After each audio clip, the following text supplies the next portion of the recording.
ইরানের এই সংঘর্ষে সবচেয়ে বড় ক্ষতি হয়েছে মানুষের জীবনে। অনেক নিরীহ মানুষ আহত হয়েছে, কেউ কেউ প্রাণও হারিয়েছে। যারা মারা গেছে তারা শুধু সংখ্যা নয়, তারা কারো বাবা, কারো মা, কারো সন্তান।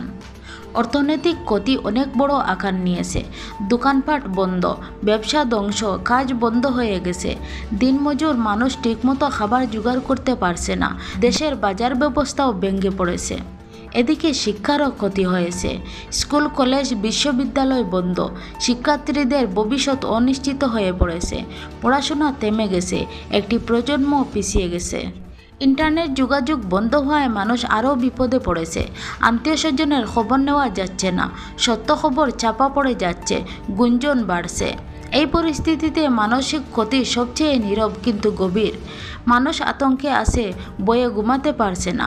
শিশুদের মনে ভয় ঢুকছে, যা ভবিষ্যতে বড় সমস্যা তৈরি করতে পারে। সবশেষে বলা যায়, এই ভয়াবহ সংঘর্ষ শুধু একটি দেশের ক্ষতি করছে না, এটি পুরো সমাজকে ধ্বংসের দিকে ঠেলে দিচ্ছে। শান্তি ছাড়া কোনো সমস্যার সমাধান হয় না।